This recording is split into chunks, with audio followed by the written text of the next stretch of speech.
key factors why early period plays a very pivotal role in a child's development. The brain develops most rapidly from conception to up to 3 years of age. 100 billion neurons are formed in the human brain by 40 weeks of gestation. 1,000 neural connections formed every second through stimulation. Responsive relationships and healthy stimulating environments builds a sturdy brain. Children start understanding gender at the age of 3, but begin to experience gender socialization across. Let us all hear from expert who would guide us and share us his thought on how do we parent our little ones, and is there really a magic mantra that all of us can follow to enrich our experience on our parenthood journey.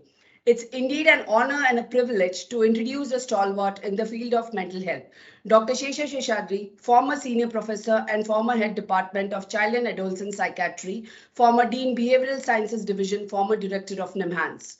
He's an advisor of Samvad, a support advocacy and mental health intervention for children in vulnerable circumstances and distress.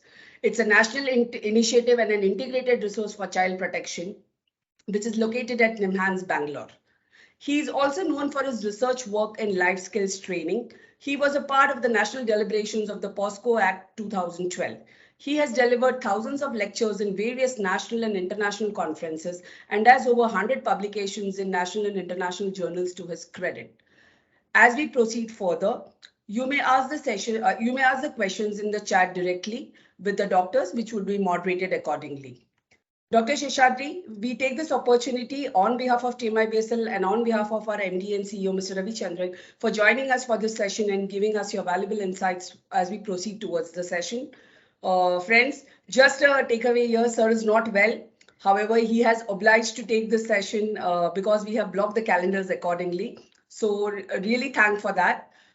Starting with this, sir, when we are addressing new age practices like coverages being extended to single parents, same-sex partners, among others, which always comes with its own set of opportunities and challenges. In one of the recent reports published by United Nations, 7.5% of the households in India is headed by single parents, of whom majority of it is managed by mothers. In the past few years, the number of one-parent households in India has nearly doubled from a 4% in 2015 to a 7.5% in 2020.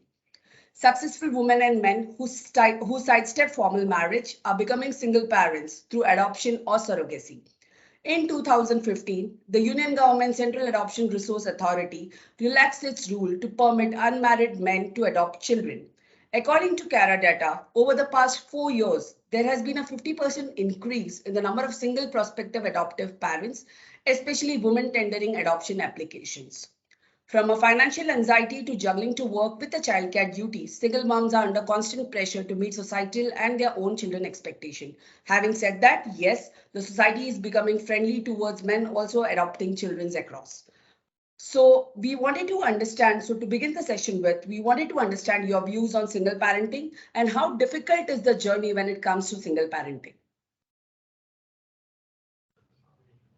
Thank you very much, Dr. Swati, again for this platform. I think you have started this session on a rather complex context. तो इस सिलसिले में सबसे पहली बात मैं ये कहना चाहता हूं, the circumstances in which someone becomes a single parent, the age of the child in which that reality took place, and the extent to which the child has experienced, internalized process and responded to those circumstances makes a lot of difference on the impact on the child as well or on the process of single parenting. Lest that sounds too complex, let me explain what I mean to you. Why did an individual become a single parent? Is it by virtue of death, divorce, or desertion?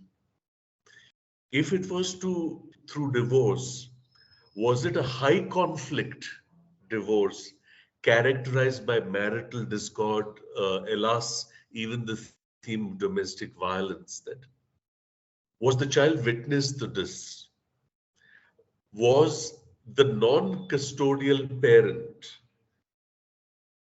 though there were marital issues, a reasonably nurturing, loving parent, thereby putting the child in a situation of conflict that on the one hand, this seems to be a bad partner, but a reasonably okay parent. So how do I reconcile? Who is the real person that, or was the child too young to really understand all this? Perhaps the child was not even born. The mother was pregnant when the separation took place. And how is then this actually conveyed to the growing child? If the child asks, uh, what happened to the other parent? What happened to my father? Why did you guys split? And how do you really explain this to the child in a manner that is reassuring and empowering, rather than putting the child in a situation where the child's notion of identity is in some ways compromised? That now, let's look at how this plays out for the child as well as for the single parent. Let's say the child is 7 years old, 8 years old, living in a small uh, town, not a major metropolis where you can hide in the anonymity of the largeness of the city, but in a small town where most everyone knows everyone else, and everyone knows therefore that there was marital conflict, and the D word, divorce is unheard of, and the stigma that comes with it. And the child goes to school, and then questions are asked, or through some experiences of bullying, this knowledge is conveyed to the child, making therefore the child feel different in a manner of speaking. And what all this does to the emotional world of the child in terms of shame, stigma, being excluded, uh, and questions such as, why did my family have to be like this? Why did my parents have to separate? On the other hand, let me put it this way, that there was a belief earlier that a child who came from a quote broken home unquote necessarily had to be affected, impacted, messed up. But that's not really true. It really depends on how the whole thing is contextualized and presented to the child. And many children, when parents are in a conflict, when they are told that because of the conflict, that it was not your fault, and while there are marital issues, there was no domestic violence, and the parents are loving, and custody issues are actually conveyed to the child, and the arrangements are made in a manner that the child has access to both. And all this is, these disputes are not high level disputes. There is some level of agreement. Then the child can grow in a relatively, with the understanding that the parents couldn't get along, and sometimes relationships do not work out. Shifting focus then onto the parent, how therefore the burden of care, or the burden of the social responsibility and social responses that really structure the reality, let's say for a single mom, Dr. Swati, because you presented, and there is a gendered issue here, that the truth is that the number of single moms are perhaps substantially more than single fathers. It would interest you, friends, however, to know that there's a whole group of people who've looked at the whole reverse gender discrimination here, to say that a lot of legal issues are heavily loaded in favor of women, and sometimes fathers are vilified in an unfair manner, and loving fathers would like to have access to their children and be part of their growing life. So this is the framework of complexity that we really need to uh, have in our minds as we really address the kind of issue that you've raised, Dr. Swati. I, I, so it's a complex issue. So what I've done is I've given you a framework. The arms of this framework are namely this, that a child need not necessarily be messed up. It's a question of how this reality is presented and contextualized for the child, and the child is allowed to grow in manners that this reality does not form a source of shame, stigma, or stress. I think that is the most critical issue that we need to keep in mind. Agree, sir. Thank you so much for that. Yes, like you rightly mentioned, it begins with a very hard-hitting topic because we are looking at increased coverages and enhancements towards the single parenting that we look into. Coming further to certain statistics, which is conducted by your own organization of neurosciences, wherein we see that more than 13% of the adolescents aged 13 to 17 years old residing in urban areas experienced mental health problems such as depression, anxiety, and substance abuse. A majority of these young people with mental illness do not receive adequate or timely support as required, and the overall treatment gap for mental health, mental related illness is very high. This is particularly troubling when we consider that around 75% of our adult mental health problems have their origins in the childhood or in the young adulthood. So, in that case, looking at the statistics and looking at number of issues that we look in children when it comes to mental health disorders, how do we address these concerns during childhood? What are the signs and symptoms for identification if a child is suffering from any of these disorders?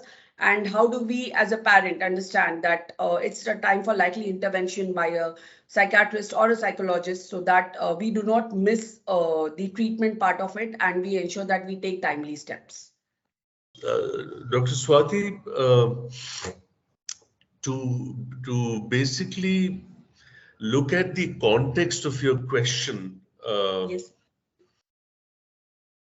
is there a relationship between parenting and child and adolescent emotional behavioral issues, which is one-to-one, unique, primary, and exclusive, or are there other reasons that really structure this relationship? That so I want to introduce certain concepts to you. One of which is called goodness of fit. And what goodness of fit means is that every child is born with a unique temperament, which is constitutional. If a child is temperamentally inhibited or anxious, and if the parenting style is also one of excessive concern and anxiety and restriction, the child's anxiety only escalates. If, on the other hand, a child is exuberant, overactive, a little difficult to control, and the parents are also excitable, there's a lot of noise levels, that's not a good match. This is not in terms of goodness of fit. So, parenting styles and child temperament often work together to produce either an amplificatory or a minimizing outcome. If a child is anxious, inhibited, but the parents are relaxed, चिंता मत कर हम है ना घूम ले जब भी होगा हमसे मिल लेना, that's a good fit. Or if a child is exuberant and overactive but the household is calm, soft music is played, that's a kind of a good fit. That so if you really look at the impact of parenting from this goodness of fit paradigm, that's one issue that one needs to keep in mind. The second is that COVID is a current pandemic. Adverse childhood experiences has been almost like an everlasting epidemic. And what do we mean by adverse childhood experiences? Every family is unique in the way that it has its own challenges that and issues like marital parental discord, domestic violence, uh, extramarital affairs, um, problems with large extended joint families, in-laws issues, gendered socialization, the still existing operation of patriarchy. These are all very important contributions to how the day-to-day nuances of a family actually plays out, and how egalitarian a family is, or how gender equitable, and how are gender roles actually defined and structured in families. That if you look at this in a very simple way, and you look at long-term impact, and ask any of the 250 odd people who've gathered here today, what do you remember about your childhood? Um, you will remember that, which is a stable memory. And a stable memory is something that happened very often, or it happened once, but it was so happy or so not happy that it's unforgettable. That which is why people say, "Do you know what I remember about my childhood?" I remember that in my house there was a 100-year-old bell, and it was my job during meal times to ring it, and the family would gather, we'd eat together, we'd sing songs, share stories, and now at the age of 50, it has pride of place in my house. What I remember about my childhood? I remember that my family had a tradition of going to a nearby orphanage to do some social work, and that's where I got the inspiration to do BSW, MSW, and at the age of 50, I'm the HRD director of this company. What I remember about my childhood? I remember that dad was in a government job, and every 3 years taking that leave travel concession and those train journeys to all corners of the country, and carrying water in that earthen pot, wo surahi mein pani le jana, and packed food and playing antakshari on trains and befriending other passengers and sending those postcards. You remember those? It used to cost 10 paise, then 25, and now they've simply disappeared in this digital era. Who's even heard of postcard or inland letters or telegrams? All that is. What I remember about my childhood? I remember day after day thinking, why the heck was I born in this family? All I remember about my childhood is night after night putting my ear outside my parents' door to listen whether they were killing each other or not. So, how do we create memories of childhood, and how do they impact on the emotional world of children? How do they structure their ideas about people, about relationships, about families, about conflict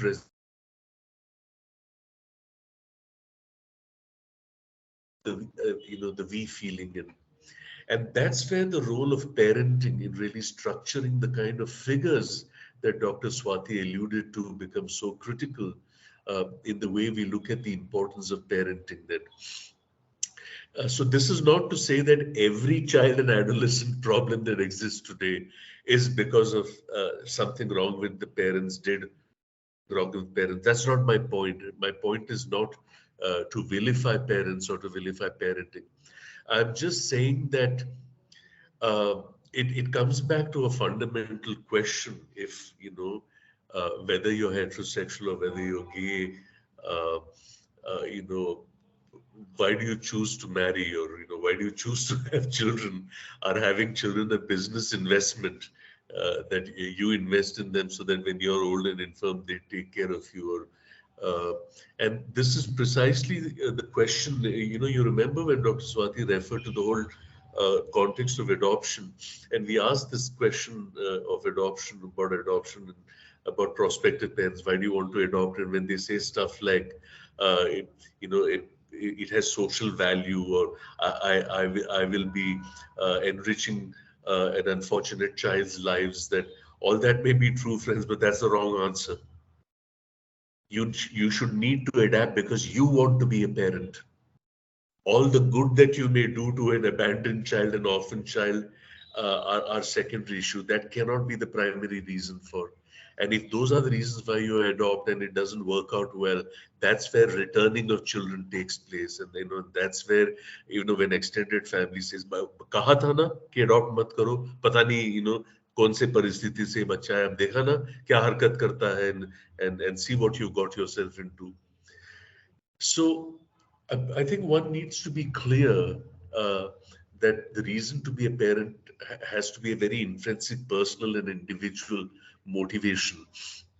so that then the kind of parenting styles, what we and Dr. Swati referred to such a powerful concept, responsive parenting. How responsive are you to the context that the child lives in? How responsive are you to the child's temperament and personality? How responsive are you to the child's needs, the child's predicament, aspirations, questions? And particularly if you're in a transferable job, banking industry, army, suddenly you're in a new place, and you must realize that a change uh, like this is not just the change of school for a child. It's a change of geography, change of language, change of culture, change of teachers, change of teaching style, change of school ecology, change of dietary habit. It's a whole lot of change, and it may be easy for you, but for a child, it's not a unitary change, it's multiple changes that. So this is the reason why, we are having the kind of figures that, so the triangulation of ideologies on parenting, expectations that you have of your children, and the people who your children are individuals in their own right. They're not just little things that you have produced who are going to grow in the image that you have in mind for them. That they're individuals, sentient and thinking individuals in their own right. And how much do you recognize the agency of your children and the person of your children, for them to feel that this is a family where egalitarianism and democracy, in a manner of speaking, is really the culture that, and so they grow up without fear, and with the comfort that they can come and speak to mommy and daddy about any subject, and not be shut up, or sort of excluded, or to say कि ये फालतू की बातें मत करो, and this is not important, and everything is important. And when children have the sense of value, and I'll come to this in a bit, and I'll just use one example and hand it over to Swati to, restructure the next part of the session. One of the things that we've been talking about in adolescence and adolescent stress and the whole context of self-harm and suicidality. And when we've done research on this, we found that up to 90% of people who were suicidal have at some point of time in their lives heard a statement that belittled, trivialized, or devalued them. And it's very simple, the child goes to a parent and presents a report card, and the parent takes the report card, looks at the report card, looks at the child, looks at the report card, looks at the child, and just shakes his head. Nothing is said. Now imagine what this means. Or looks at the report card, looks at the child and says, I'm disappointed with you. Looks at the report card, looks at the child and says, Tum kab sudroge? When will you improve? Or you will never improve. You're useless. Why are children like you born? Why don't you go and die? You may say this with anger sometimes, or unknowingly. You may not even remember that.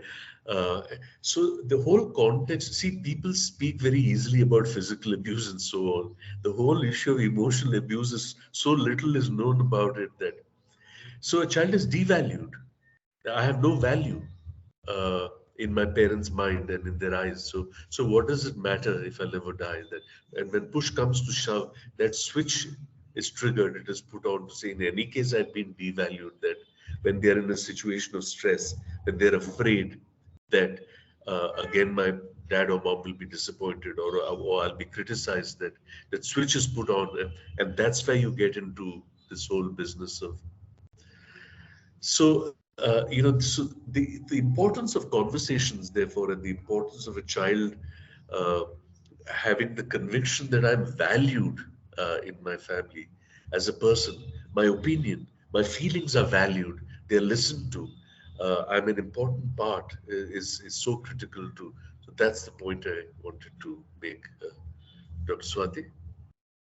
Thank you. Thank you for the in-depth explanation to begin the session with, actually. Coming to this, you just gave us many instances. as to how does one look at the child's maybe a report card, or what are the experiences that we dwell in their childhood that we remember as adult memories that we cling on to. Having said that, we understand that every parenting pattern is different.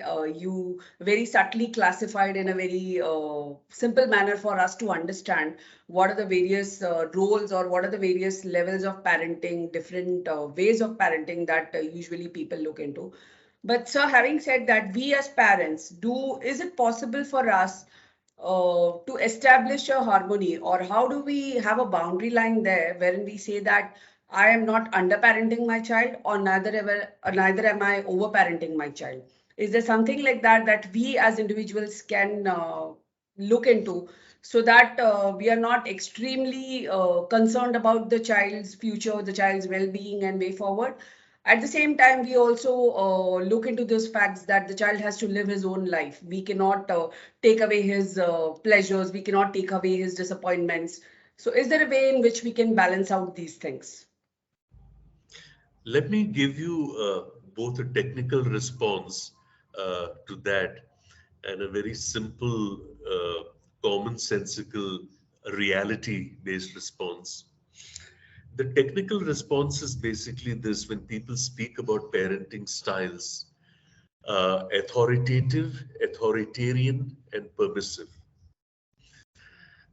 Let me predicate this on a further premise. And the premise is this: that, as you know, as a parent, and sometimes, this hyper parenting, or helicopter parenting, intrusive, kind of parenting, uh, as opposed to neglectful, detached, unbothered, kind of, because you're dealing with your own stuff. And those are the extremes that. But if you look at a notion which many parents have as their children grow up, that, the children of these days, no discipline, they don't listen to rules, they don't, and so the question is, do children need discipline?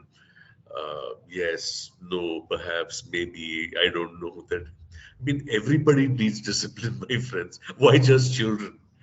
Uh, and I guess the pandemic, in some ways, did taught us that हम में कतार में खड़े होने की तमीज और समझ भी है, that we can stand in a queue if push comes to shove, instead of trying to cut the queue. And does disciplining have to be through punishment? Does punishment have to be corporal and military like? And so where did this idea come that now some of us come from an ideology, and many people, come with this explanation कि अरे यार एक आध बार spank क्या मारा तो क्या फर्क पड़ता है, हमने भी तो मार खाया है, देखा नहीं हम लोग टाटा एजेंसी के लिए काम करते हैं, टाटा मोटर्स के लिए काम करते हैं, टाटा मोटर इंश्योरेंस ब्रोकिंग और एडवाइजरी सर्विसेज के लिए काम करते हैं, हम मैनेजर बन गए, हमने भी तो मार खाया, क्या फर्क पड़ता है? So I think parenting ideologies is something that we really need to examine, where we come from. And the funny thing is, it works both ways. My father brought me up this way, therefore I will bring up my children this way. My father brought me up this way, therefore I will never bring up my children this way. And how you tend to polarize in the ways that you develop ideologies about parenting.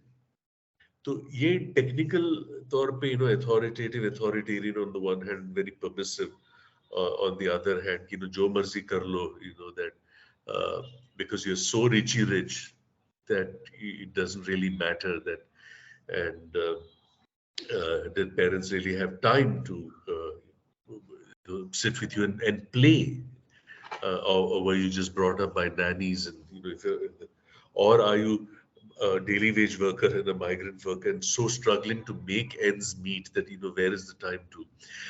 But the funny thing is that even in middle class, low middle class, and impoverished setups, they haven't lost the art of parenting and the art of music and play and games, that which really constitutes the fabric of childhood. So the crux to put it in a simple way, is essentially this: the relationship of parents with children. What kind of a culture is it structured on? Is it structured on the culture of instruction, expectation, control, and obedience, or on a culture of conversations? And my submission to you is we invariably tend to uh, gravitate towards a default mode of instruction, expectation, control, and obedience, and not a culture of conversations. And the uh, unfortunate and ironic consequence of this, as I often say, is that you could be 55 years old getting your 25-year-old daughter married, but to your 85-year-old father, you're still an idiot who can't take decisions on his own. So we fail to re-establish adult relationships with our children when they grow up. And by growing up, I don't mean 18. I mean, how do you recognize the agency of your adolescent? This is not a 6-year-old anymore. This is a 16-year-old who is bright, intelligent, and socially conscious, but also exploring identity and exploring the self, and has anxieties about body image, about appeal, about attractiveness, about relationships, about sexuality, about peer pressure, and so on. And to be then therefore to be open to conversations, and nothing is taboo. The moment you shut somebody up, say, you're ensuring that there will be secrecy in. But when you're open and non-judgmental, but you give them uh, a framework that is based on openness, on health, on, on safety, on happiness, on responsible.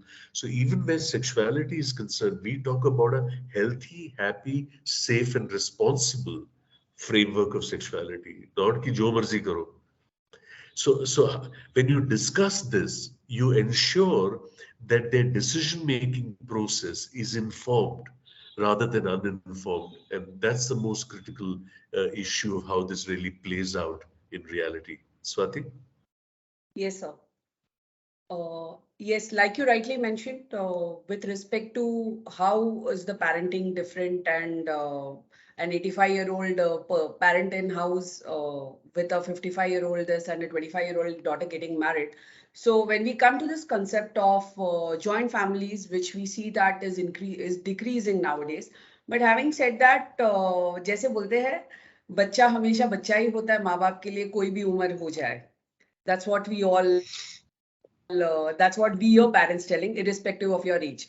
So वो डांटना तो बनता ही है, वो टोकना तो बनता ही है, उसके बिना तो नहीं चलेगा जिंदगी. And in a way we are obliged that they are there with us to correct our mistakes at any stage of our life.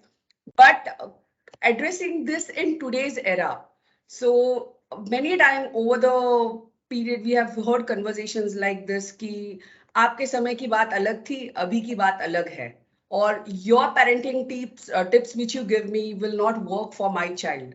So what is your take on that? Because this is something that we very commonly observe nowadays, more so with nuclear families, when parents actually tell you that this is how we used to manage you, or you are the person who will be responsible for getting the behavioral changes in the child.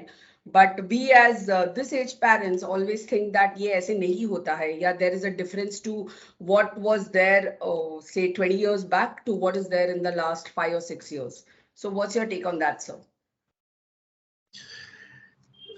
There are certain presumptions and assumptions that are based on premises that are very patriarchal and gender based.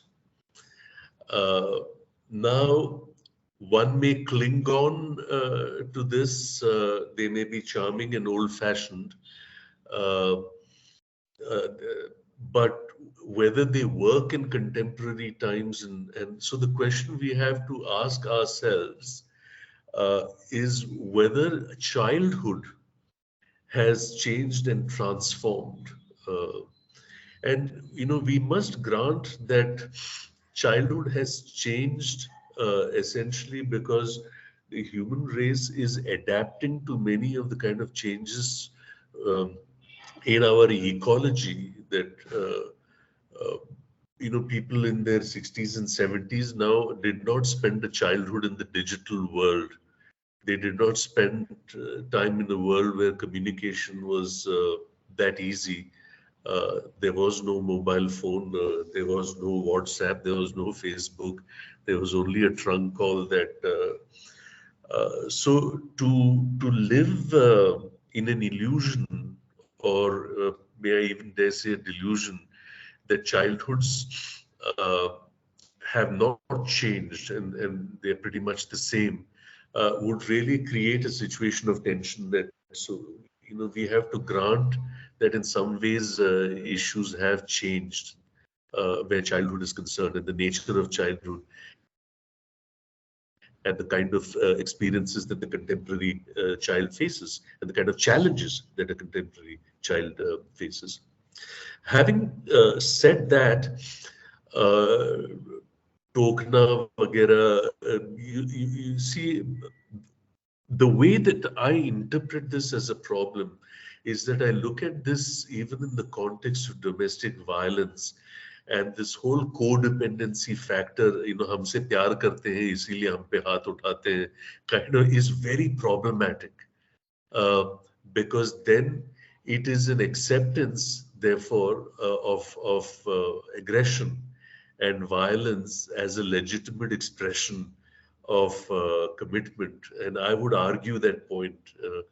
And I think that this position comes from a position of patriarchy and an acceptance of power relationship where either gender is concerned or and you look at it even in the social circumstance. हम जब masculinity की बात करते हैं, see, masculinity is not so much about the experience of absolute power as about the experience of entitlement to power.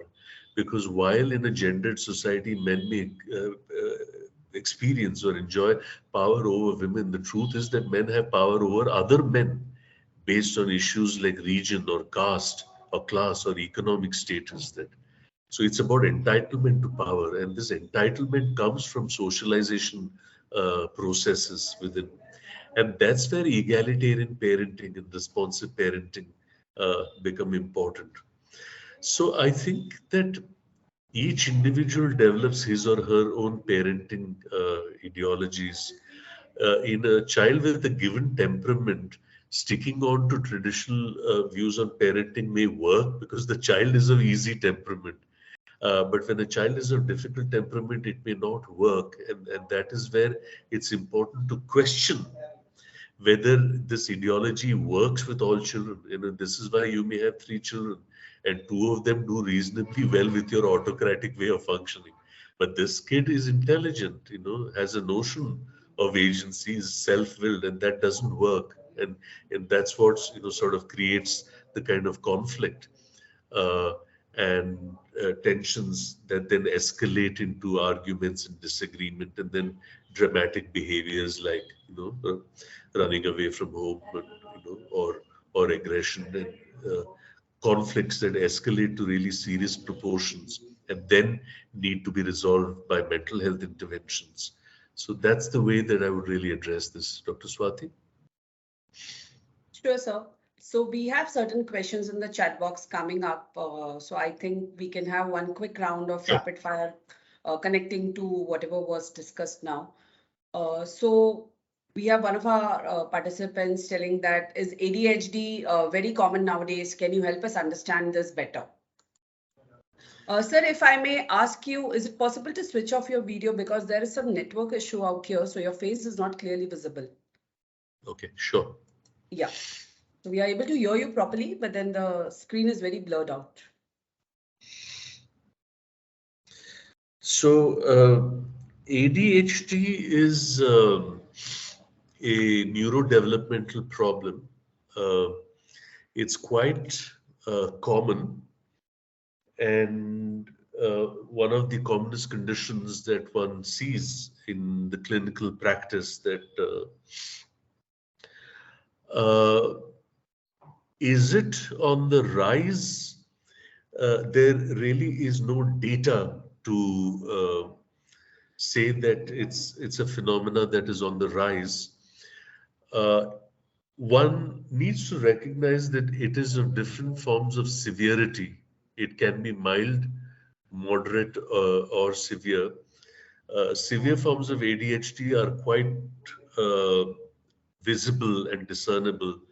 In the mild form, they may have more attentional issues and impulsivity, but so they usually manifest like a lot of out of seat behavior in classrooms, failure to complete tasks, inability to follow rules, interrupting, uh, and so on. Yeah.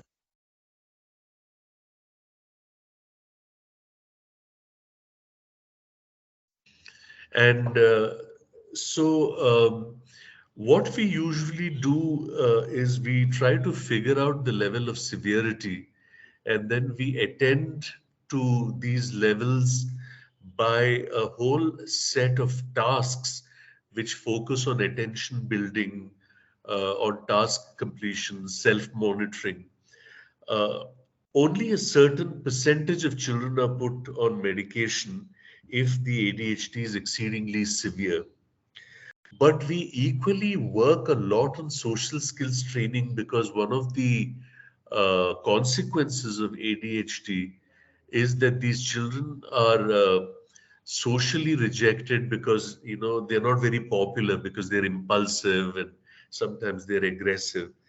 So we work a lot on social skills training and on classroom management to really help the school deal with it and also help these children learn uh, rules of social behavior so that they are not socially rejected or excluded and then develop self-esteem issues or resentment feeding into further anger, and because they're impulsive it escalates. So there is a chain reaction that often gets set in if these issues are not dealt with at the outset. So that's the kind of framework that we use for ADHD. Swati? Yeah. Thank you, sir. Thank you for the explanation out there. Coming further to the questions that colleagues have posted on the chat box. So yes, work-life balance is something that all of us are looking forward for. So when it comes to professional versus personal life and prioritizing priorities, if I may put it like that. So there are multiple instances where we have too many priorities, be it professional, be it personal, and it becomes a really difficult one to figure out what actually needs to be emphasized more. So is it in this era of deadlines and targets and similarly projects and other submission that needs to be done in the school? So how do we achieve this as without a conflict and without compromising on one's mental health and also ensuring that we as parents are equally happy and fostering a healthier well-being and a development of the child around? So what is your take on that, sir? The issue is actually quite simple, and it relies really on one word or one construct, and that is the quality of experience. Children are receptive and understanding of their parents' realities. There may be a child here or there who you may say is unreasonably or exceptionally demanding, but by and large, children are receptive to the reality of their parents' lives if that reality is communicated to them in a manner that recognizes the agency of the child, and you're communicating it to the child in order to to seek or appeal for the child's understanding. So you're appealing to the child's reason, appealing to the child's assistance. That what I mean by the term quality is that when we speak about construction of memory, the idea is not whether you're spending 3 hours every day with your children in interaction, conversation, and playful activity. Even if it is 15 minutes a day, or even if it is an hour twice or thrice a week, but is that protected time, time that is valued by you and enjoyed by you in a spontaneous and authentic way, and you look forward to it, you make the time for it, you're responsive to it, you refer to it later to convert it into a memory, you build it and bead it into a process that gets structured as a stable memory. You make the effort uh, on that time, and you don't fake the joy. The joy is spontaneous and authentic. Then it is valued, and that's how you work on the. So this is called a protected time, and even if it is for 15 minutes, it has a special place. It is looked forward to with anticipation. uh, it can be given even a special name, a special game, the name of a special game, and it's written about, it is recorded uh, for posterity. You return to it a year or 2 years later when you watch it together on the video that you saved on your hard disk, and then you build on that story. So this is exactly how you create memories and you build on a relationship. Then any relationship has to be worked on. Uh, and as Jean-Paul Sartre says, essence is defined by activity. The essence of good parenting is defined by the activity that you bring into it. It is not an idea that you have in your head or in your mind. It has to be manifest in activity. And the balance can always be maintained, assuming that you're in a really tough, demanding, time-intensive job. Uh, but you create those islands of specialness for your child, which then constitute the kind of memory, and then they get structured in the work-life balance, Dr. Swati, that you alluded to. So I think it's to create these islands of time, Dr. Swati. Yes, sir. Thank you so much for that. Sir, if you can just switch on the video, I will try to be off the screen for some time, and I have Dr. Mugdha asking a few questions. Dr. Mugdha, over to you. Yeah, better to see your face. Hello, sir. Good evening. Good So, evening. sir, I have two questions for you from Manmeet. So, she's asking, in case where both parents are working, what is the impact on child, and especially when mother is expected to spend more time, but it does not work that way. So, would request you to put some light on this question. Thank you. As I had said earlier, the issue of whether both parents are working or not by itself need not be a problem. It depends on how it is contextualized for the child. And as I had just said, whether singly, the mother singly, the father singly, and the father and the mother jointly are able in a working week to be able to provide time for the child, not just in sleeping, feeding, and in monitoring academic activities, but also to enjoy the child's childhood in play and games and sharing of experiences, sharing of ideas and thoughts to build a certain family ideology of what this family means. What does this family stand for? Uh, uh, what is our connection with our neighborhood, with our society? What are the things that we do that we like doing together? And so you create those kind of memories for the idea also is you may be working parents, but do you have access to an extended family? And how extensive is that extended family, and do you maintain these connections? Uh, Social networks are exceedingly important for well-being. The more extended our social networks are, the better our well-being. Most social science research related to mental health has shown this. So to tell children that to nurture friendships, to nurture relationships, to be caring and sensitive. If a classmate is not well, to send a get well card to call and say, how are you doing? Can I send over something? uh, making the notes for you, so that when you come back, this is how you build a whole sense of what we call a social cohesion. That somewhere in the silos that we live in, this idea is getting lost, and to be able to rediscover the idea of social cohesion, even though you may be working parents, is that so, I relate this, Mugdha, to the question that Dr. Swati had put, to say that you may be working, but you can still singly. So, the mother has a certain time by herself, the father has a certain time, the family as a whole has a certain time. And even if it is once a week or twice a week, even if it is for half an hour, but it is special, it is protected, it is fun, and a memory is created around it for a child to remember that, they were hardworking, and, they had long working hours, but we had aspects of childhood that we remember, and they're recorded for posterity because we have cards, we have videos, and we have songs that we wrote together, and all this is part of our collective family memory. Mugdha? Thank you so much, sir. We have one more question coming up from Sunny. Can you suggest a few digital tips to reduce digital addiction? This has been a vexing issue, not even during the pandemic, but even before that.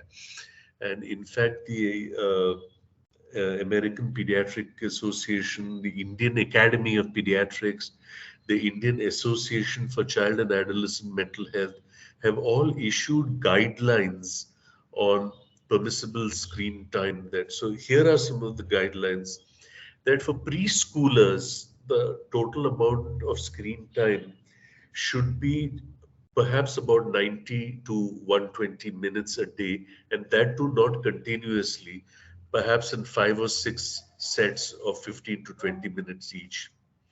For your 8, 9, 10-year-old, it could be about 3 to 4 hours. For your 12, 13, 14, 15, a little more than that. And for your 17, 18-year-olds, perhaps 5 to 6 hours. That we must factor in what happened during the pandemic, and we're just coming out of it, but yet some online stuff is going on, and online education had come to exist even before that.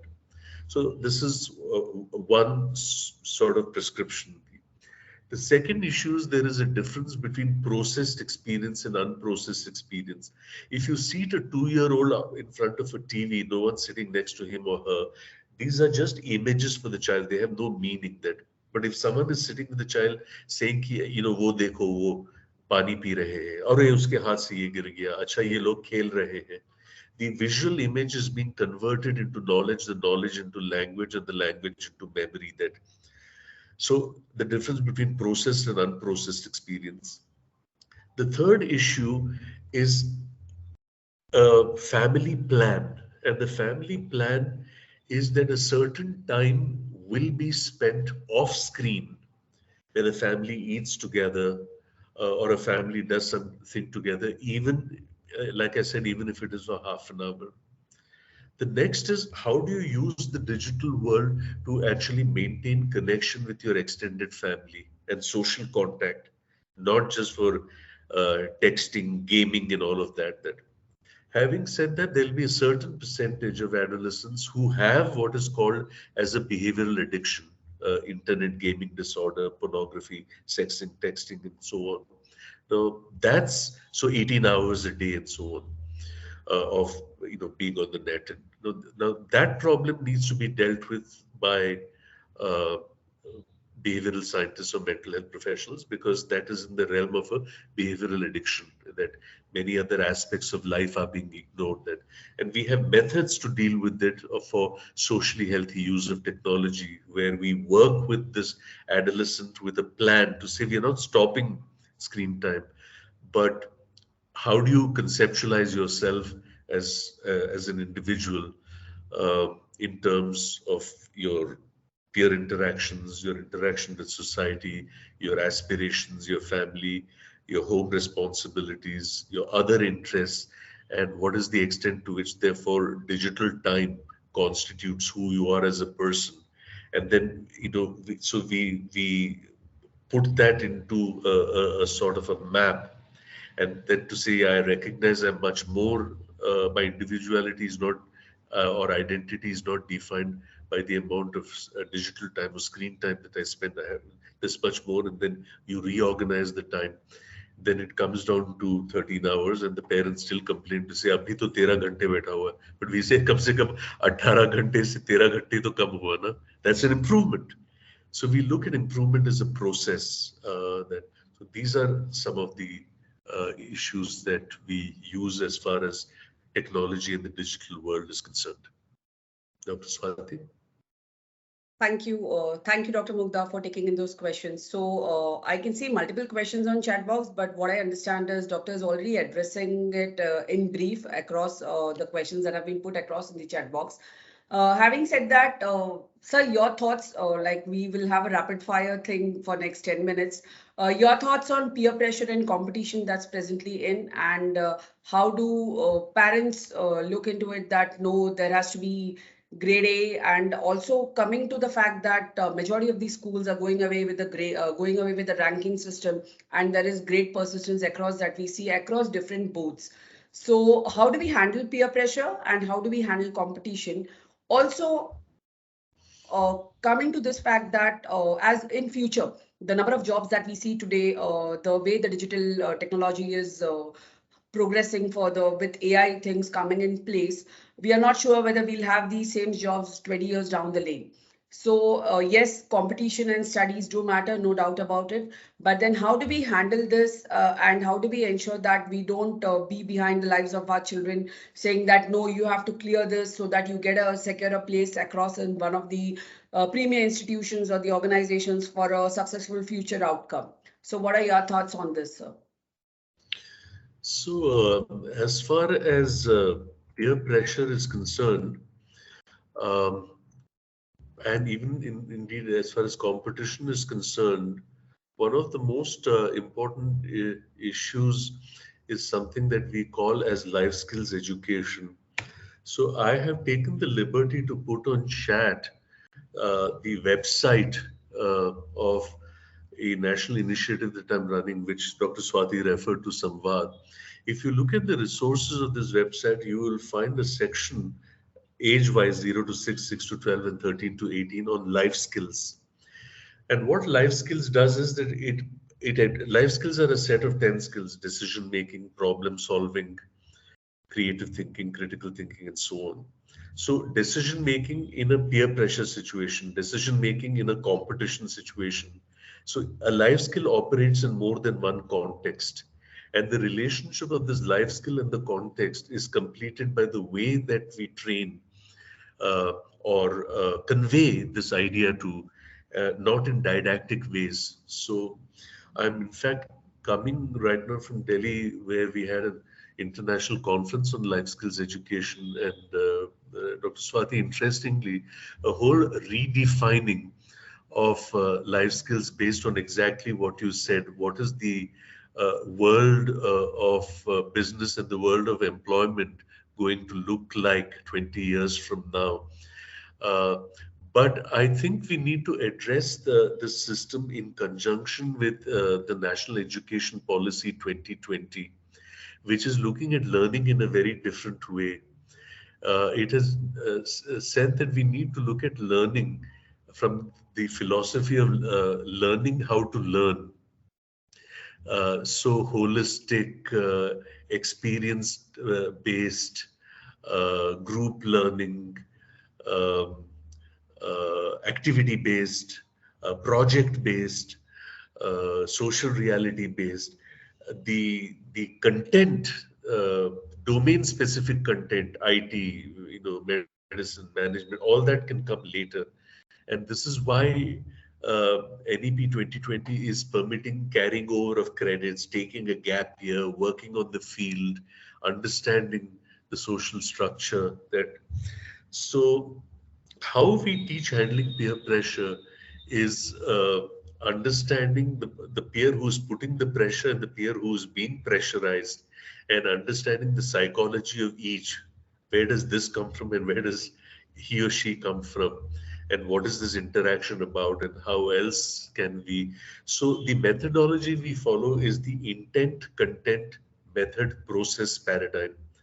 Intent, how to handle peer pressure. Content, peer pressure for what? Let's smoke up, let's uh, slip out and do wheelies in midnight. What is the method? We use examples, film clips, role play, and then we process it to say what is happening here. Did this person really want to do it? What was the idea? Uh, could this have been handled in any other way? Is this the only way for excitement? Is excitement equal to risk taking? Are there other forms of excitement that we do this?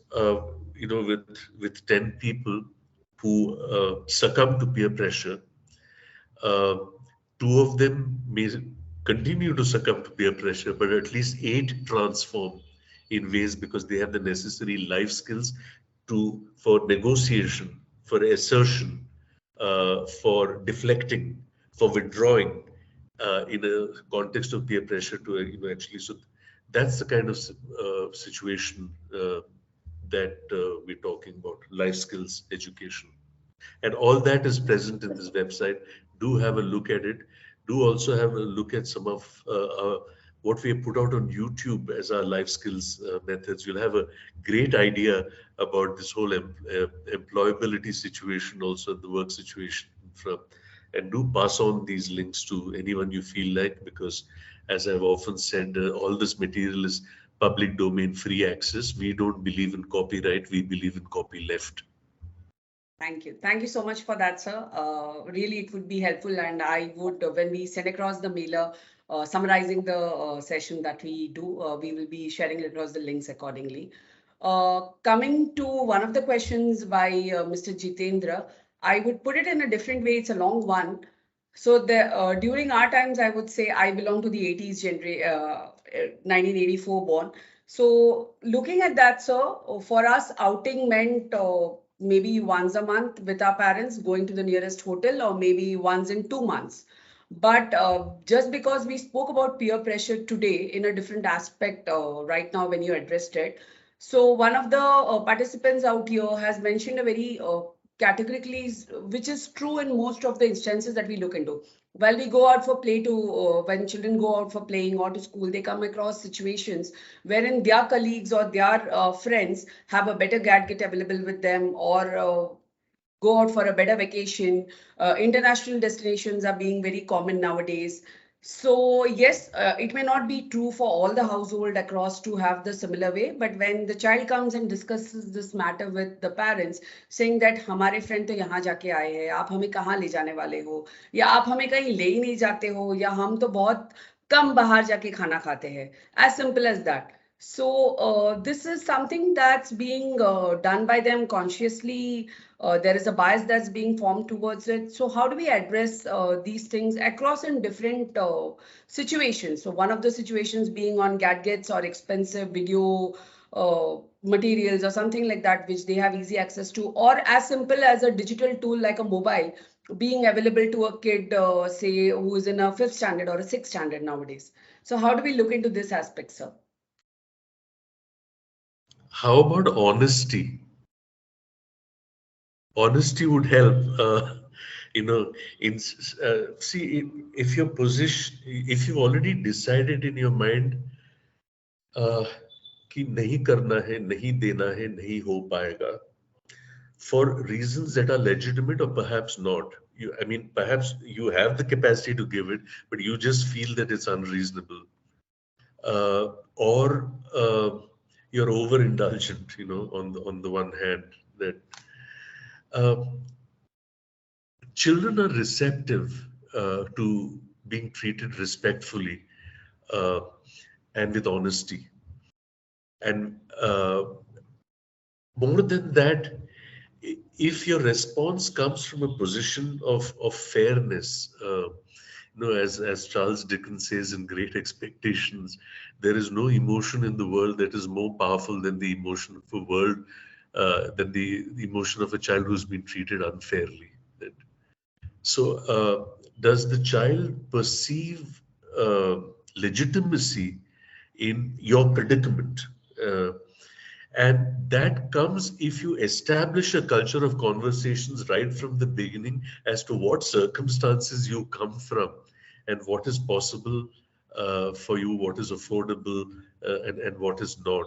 So it's not that it comes as a surprise that when there is no culture of conversations, that is where it becomes the whole nature of the relationship and the conversation becomes centered only around a demand supply uh, and a denial resentment paradigm and that really sort of brings down the stature of a relationship so much that in fact, Swati, that a lot of stuff that I'm seeing on chat, exam anxiety, value of money, the value of ranks, the issue of resilience, the issue of uh, changing needs and demands, of project deadlines, of substance use, of digital addiction,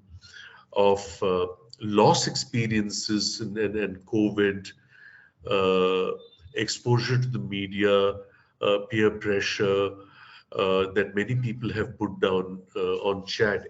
Everything is covered in this website and in the YouTube channel. In fact, we did a whole series on loss and grief, both in Hindi and English. They are available on loss and grief and how we work with children in the context of loss and grief. How do we work with gender issues? We have a whole section on gender, and these are all not theoretical or conceptual. This is stuff you can do with your children as games in your homes. And they are written in such a way so that they are doable at home.